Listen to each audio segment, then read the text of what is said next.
Está con nosotros el doctor Carlos Arturo Álvarez, infectólogo y epidemiólogo, que tal vez ustedes recuerdan cuando la época de la pandemia del COVID.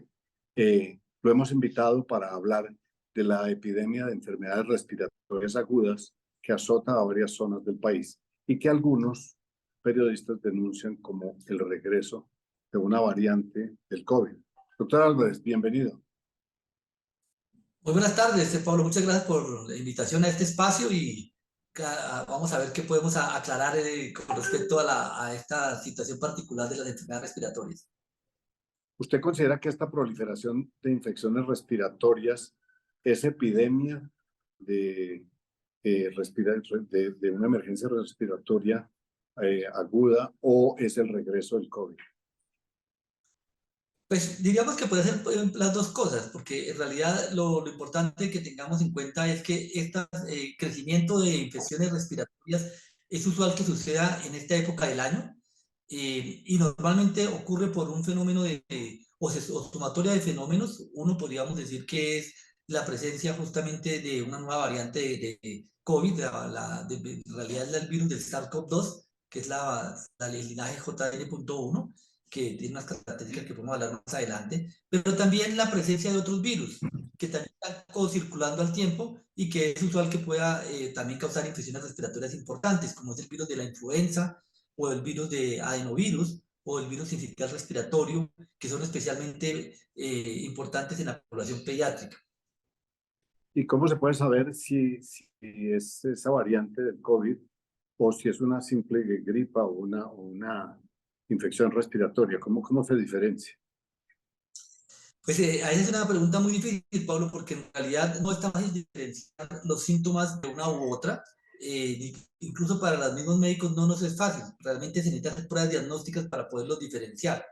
A veces hay unas particularidades que tienen algunos virus que hacen la diferencia. Por ejemplo, al comienzo de la pandemia de COVID-19, que ya hace 4 años, veíamos que este virus producía algo que era muy particular, que era la pérdida del olfato y del gusto, por ejemplo, y producía más síntomas que los médicos llamamos infección respiratoria baja, que más puede tos y dificultad para respirar. Ahora, después que empezó a mutar el virus y que tenemos la variante Omicron, esta JN.1 es una hija de esta variante Omicron, pues los síntomas son mucho más respiratorios, pero altos. ¿A qué nos referimos? A que hay más congestión nasal, hay más mocos o rinorrea, hay más dolor de garganta, tos, como malestar general, que esos mismos síntomas los hacen otros virus. En realidad no es tan fácil diferenciarlo y por eso, si yo tengo una condición de riesgo para COVID, lo mejor es ir al médico para que le hagan o le envíen la prueba de COVID, se puede diferenciar si realmente esto es por el virus del SARS-CoV-2 o por otro virus. Pero esta variante es más agresiva, sin duda es más contagiosa, pero ¿es más agresiva o es menos agresiva? Hasta el momento sabemos que es una variante, como usted lo comenta muy bien, más contagiosa. Es decir, lo que hace que esta variante se posicione en varios países del mundo es porque ha mutado y esa mutación le da una característica. Recordemos que las mutaciones lo que hacen es que, por ejemplo, el virus se puede pegar más fácilmente a la célula de la humana y eso permite que sea más contagioso. Y también porque tiene la capacidad para evadir las defensas que nosotros hemos generado, ya sea porque nos vacunamos o porque nos dio COVID, o por las dos. Entonces, eso lo hace que se transmita más fácilmente en esta época. Pero claramente, como usted lo plantea también, esta variante no ha demostrado que sea más agresiva o más letal o más virulenta. Realmente el comportamiento hasta ahora es exactamente igual que lo que veníamos viendo con otras variantes de Omicron. ¿Y requiere alguna vacuna especial diferente de las anteriores? Pues diríamos que en principio hay una dificultad que a medida que el virus muta, la efectividad de las vacunas va perdiéndose. Sin embargo, queda una parte que protege. Es decir, para ponerlo en contexto, al comienzo las primeras vacunas que se hicieron para COVID tenían una eficacia, una efectividad que era superior al 80-90% de protección. Poco a poco esas mismas vacunas han ido perdiendo la efectividad y ahora probablemente son 40%, 50%, pero ese 40-50% es importante porque si yo me vacuné hace más de un año o 2 años, ya mis defensas están cayendo. A medida que pasa el tiempo, las defensas van cayendo. Y justamente lo que hace el refuerzo es volver a hacer que las vacunas, perdón, que las defensas vuelvan a subir y proteger. Entonces yo creo que en concreto, Pablo, las vacunas, los refuerzos sí protegen, no tan alto como antes, pero sí protegen. Ya, la vacuna que están poniendo en diferentes lugares del mundo es la bivalente. Esa sería la vacuna adecuada para reforzar, digamos, la protección contra esta variante. Digamos que en este momento en el mundo están colocando dos tipos de vacunas, la bivalente, y ahorita te vamos a explicar un poco qué es eso, y una vacuna nuevamente monovalente. Lo que pasa es que lo ideal es colocar una vacuna que sea muy parecida o con un virus muy parecido al virus que está circulando. Entonces lo que hace la bivalente, por ejemplo, fue coger la mitad de la vacuna es basado en el material genético del virus originario de Wuhan y la otra mitad con una variante más cercana, una variante de Omicron que circuló el año pasado. Ahora también tenemos una vacuna monovalente que utiliza también solamente una variante de Omicron. Entre más parecido sea el material genético que se utiliza de la vacuna con respecto al virus que está circulando, le va mejor. Lo que pasa es que el virus nos va ganando, ¿no? Porque el virus va mutando primero y nosotros vamos como detrás, a ver, tratando de mirar cuál es la variante que va a predominar y tratar de hacer la vacuna. Pero eso se demora un tiempo y puede ser que mientras en este momento, supongamos, alguien quiere hacer vacuna con la variante JN.1, cuando salga la vacuna ya para producida y distribuida para el mundo, probablemente ya la JN.1 ya no es la predominante, ya sea otra. Entonces esa es la dificultad que tiene la ciencia para ir a la misma velocidad del virus. Pero concretamente, la bivalente o la monovalente son vacunas que sí tienen utilidad para esta variante o subvariante de Omicron. O sea que estas vacunas que se dice que están disponibles en Colombia y que de pronto se van a vencer si no se utilizan, serían útiles para reforzar el organismo de los ciudadanos contra esta variante. Claro que sí, completamente. Estas vacunas que están en este momento disponibles en Colombia contribuyen para protegerse contra esta cepa o variante o linaje, como lo queramos llamar, de JN.1. Ya. Dicen que los efectos secundarios de la vacuna bivalente son más fuertes. Varias personas que se la han aplicado de pronto en el exterior dicen que les da muy duro, como decimos coloquialmente. ¿Eso es previsible o eso es simplemente en algunos casos sí? ¿No? No, yo creo que es más depende de cada persona, pero en realidad no hay ninguna razón por la que sea más fuerte. De hecho, cuando uno mira los estudios científicos para evaluar la respuesta de estas vacunas bivalentes son exactamente igual y no tendría por qué ser más fuerte. Lo que sí es cierto es que, por ejemplo, en el caso de una vacuna bivalente, en el caso de una de las marcas que es de Moderna, se da menos dosis, porque con esa menos dosis es suficiente. Probablemente si la dosis fuera completa, sí produce más efectos secundarios, pero con la dosis que está aprobada en Colombia y en el mundo, pues no debería haber una razón por la cual las personas tuvieran más efectos. Sin embargo, dicen que esta variante sí tiene algunas afecciones, digamos, estomacales, digestivas, eh, que no tenía la variante Omicron o las anteriores. ¿Eso es así? Diríamos que siempre cuando hablamos de la infección por el virus del SARS-CoV-2, es decir, COVID-19, nos centramos mucho en la parte respiratoria porque es lo más común. Pero es verdad que no solamente esta, sino todos los virus desde el comienzo, este virus SARS-CoV-2 produce síntomas gastrointestinales. Es un punto importante, ¿no? La diarrea no es despreciable. Estos virus también producen diarrea. Entonces, probablemente, yo diría, no es que haya más, posiblemente es que ahora pues, las personas lo asocian más y efectivamente yo diría que el 2 de cada 10 personas, es decir, el 20% de las personas que tienen COVID tienen síntomas gastrointestinales, que eso en castellano es diarrea y algunas veces dolor abdominal. Tengo entendido que quienes estuvieron vacunados, por lo que le escuché, tienen protección y que en la medida en que pasa el tiempo esa protección va residual, va disminuyendo, que por consiguiente es conveniente reforzar la vacuna. ¿Quiénes deben vacunarse y quiénes no? Yo diría que en principio no hay una razón para decir quiénes no se deben vacunar, no, creo que pues, en principio todo el mundo debería vacunarse, colocarse refuerzos, pero diría que los que más se benefician son las personas que más riesgo tienen de complicarse. Y en ese sentido, son las personas que tienen más de 60 años, las personas que independiente de la edad tienen alguna comorbilidad. ¿Qué es eso? Que sean diabéticos, hipertensos, que tengan enfermedad renal crónica, que tengan alguna enfermedad autoinmune, que tengan algún medicamento o alguna razón que le baje las defensas. Y algo bien importante, las mujeres embarazadas son un grupo especialmente de riesgo. Estas personas que acabo de nombrar, los grupos de personas, deberían, de forma mandatoria, deberían colocarse los refuerzos porque son las personas que, en el caso que le dé COVID, le puede dar.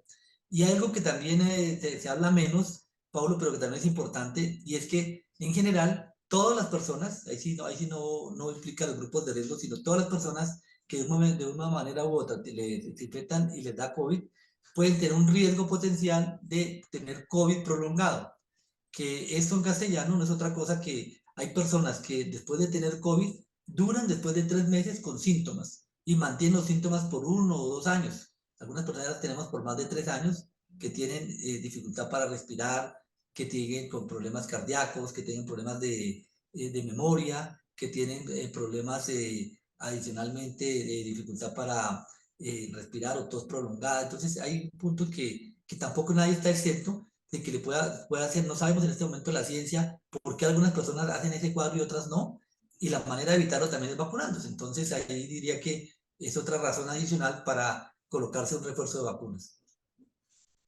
El director del Instituto Nacional de Salud, tal vez ante algunas reacciones alarmistas, ha dicho que no hay de qué preocuparse, que la incidencia actual de la eventual variante del COVID es muy baja, eh, y que de alguna manera era previsible esta situación porque en los países del norte, es decir, Estados Unidos, Canadá y Europa, el invierno por lo general trae estas enfermedades respiratorias agudas y que si bien si hay una proliferación de la enfermedad respiratoria aguda, no necesariamente es COVID y la incidencia que se ve hoy es muy baja.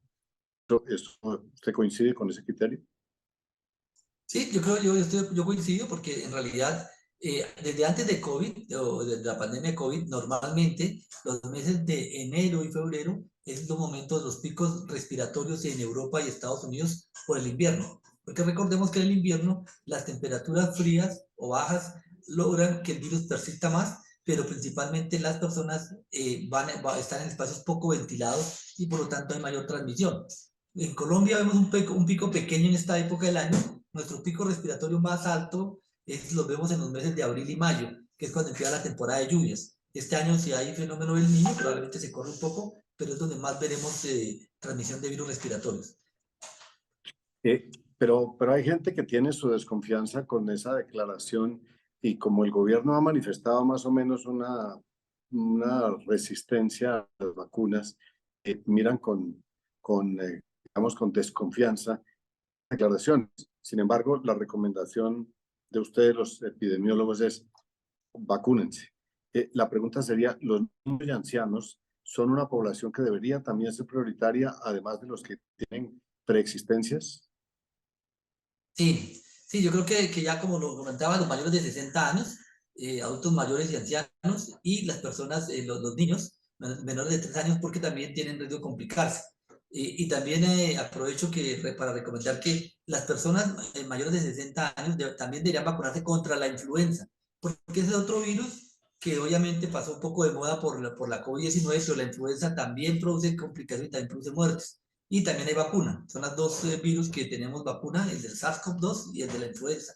Los demás virus, que son 5 o 7 más que causan problemas, desafortunadamente no tenemos vacunas. Entonces, para estos dos sí hay que vacunarse. Y lo otro que también es importante es que no se nos olvide cosas que aprendimos en la pandemia, como el uso de tapabocas. Si yo tengo síntomas respiratorios, debo utilizar tapabocas, porque de esta manera estoy evitando transmitir el virus que sea, cualquiera de los virus se evita o se disminuye el riesgo de transmisión con el uso de tapabocas, ya sea a mi familia, a mis amigos, a mis compañeros de trabajo. Yo creo que es importante que lo tengamos en cuenta y que eso no depende que hay un decreto, una norma de que pongamos los tapabocas o no, sino que también seamos conscientes de esa manera de solidaridad, de evitar la transmisión de virus respiratorios.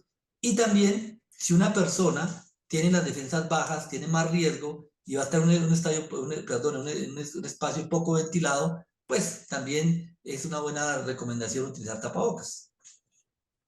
Ya, aquí hay una confusión. La gente cree que el tapabocas es para prevenir y no necesariamente tienen el espíritu que usted llama solidario para no contagiar si tienen afecciones respiratorias.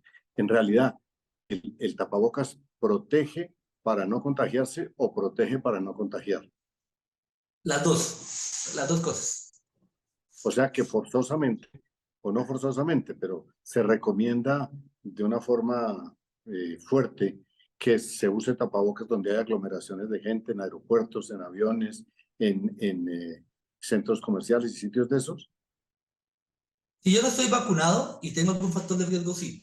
Si yo soy una persona joven que no tengo ninguna condición clínica y me he vacunado, pues no sería la posibilidad de uso de tapabocas, pues va a tener menos impacto.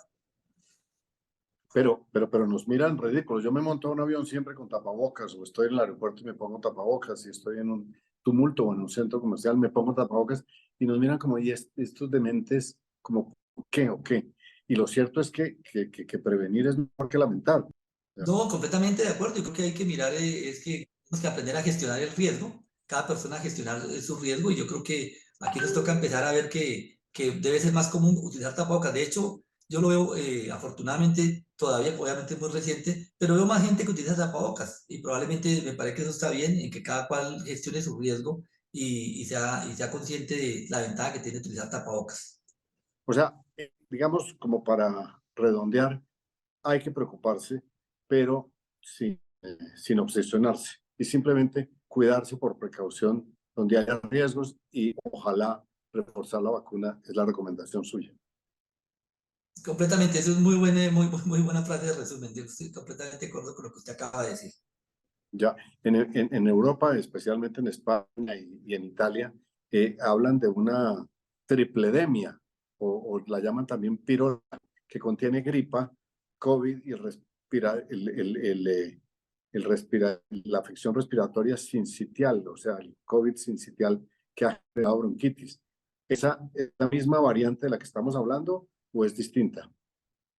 Es otro virus, es el virus sincitial respiratorio, que es importante, siempre ha estado ahí. Es un virus que es importante en los niños. Es el que generalmente el virus sincitial respiratorio es el que produce infecciones severas en los niños que llevan a hospitalización. Y luego también está el adenovirus, que es otro importante para los niños. Pero yo no creo que yo creo que es un tema muy alarmante porque en realidad estos virus siempre han estado ahí. Lo que pasa es que además de los virus que normalmente circulan, ahora tenemos el del virus del SARS-CoV-2. O sea, el virus del SARS-CoV-2 entró a formar parte de la familia y ahora pues una persona o una comunidad puede estar infectada por uno de estos virus o a veces de muy de mala suerte que a veces las personas se pueden infectar con dos o con tres, eso puede suceder. Según ha hablado también el director del Instituto Nacional de Salud, la ocupación de las UCIs, que en algunos noticieros se ha venido diciendo que está muy alta, en una proporción muy baja, es por COVID. O sea que no hay que alarmarse ni darle eh, refuerzo a eso que parece ser un rumor, porque dicen que están las UCIs al 80%, porque él dice, hombre, apenas el 5% está en camas de UCIs y esas camas de UCIs están con una ocupación relativamente baja. O sea, no hay por qué preocuparse de que sea el inicio de una pandemia. Completamente de acuerdo. No es tema de preocupación, ya como decíamos al comienzo, este virus, esta variante tiene la posibilidad de infectar o reinfectar, pero no de complicar. Sobre todo porque las personas están vacunadas, gran parte. Claro, hay personas que no se han vacunado ni les ha dado COVID y pues tienen riesgo de tener hospitalizados, pero la mayoría de personas que están ya vacunadas, con una, con dos, o con esquemas de 3 o 4 dosis, pues tienen una protección porque hay que decir que las vacunas pierden la efectividad para la infección o la reinfección, pero para formas graves no, afortunadamente. ¿Por qué? Porque esta variante o la variante que hemos venido hablando, la JN.1, al ser una prima hermana o una descendiente mejor de la variante Omicron, pues el sistema de defensa de las personas la reconoce y logra proteger contra las formas severas a la mayoría de las personas. Ya, o sea que para los que creemos en la prevención y no tenemos pues el mito de las vacunas como yo, a vacunarnos. Sí, señor, y a usar tapabocas independiente de lo que diga la gente. Ya, sí, señor. Afortunadamente tenemos carácter. Doctor Álvarez, muy agradecido. Espero que la gente lo haya reconocido como un acompañante habitual nuestro durante la pandemia. Muchísimas gracias por sus aportes y sus aclaraciones. Con muchísimo gusto, Pablo. Un saludo. Hasta pronto. Hasta pronto. Gracias. Lo mismo.